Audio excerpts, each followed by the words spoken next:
Hey everyone, welcome to Data Millennials. I am Atul, and in this video we are going to discuss about the input function in Python. So if you think about any programming language, then the most fundamental thing is the input to a program, and input in a Python program is primarily taken by using the input function.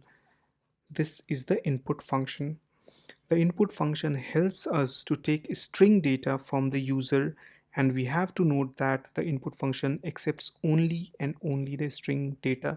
Even if you will give a numerical value as a data in your input, it will always convert it into a string.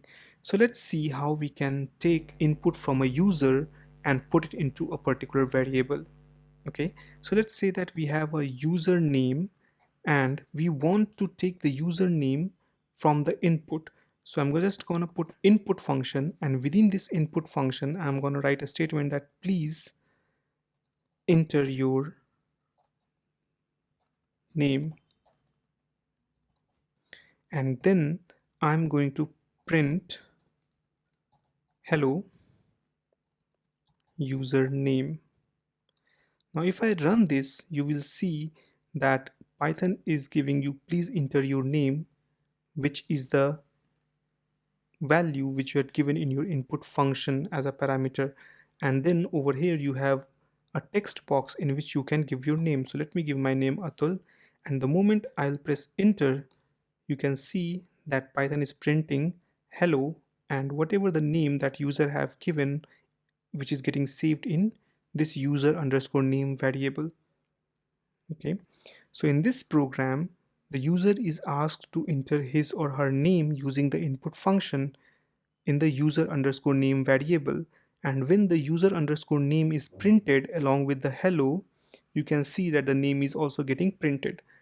Assuming that I'm taking a particular age, okay, let's say that we have age equal to, and I'm going to put input, and then I'm going to write please enter your age.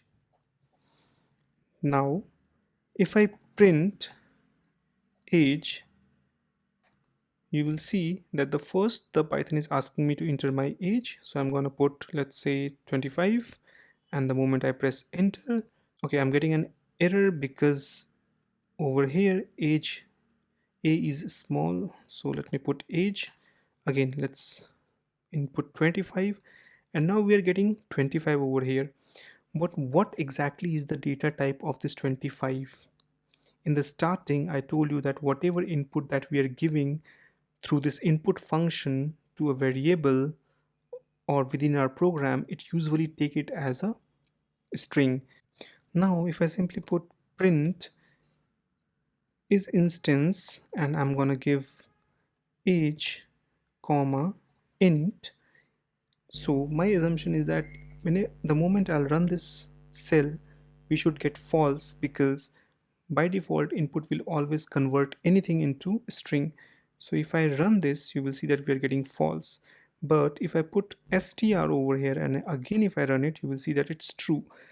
So this means that whatever you give, even if you are giving integer or number through your input function to a particular variable, then it's gonna change it into string. So this is how basically you can use input function in Python to take user input and process it into your program. Happy learning, and see you in the next video.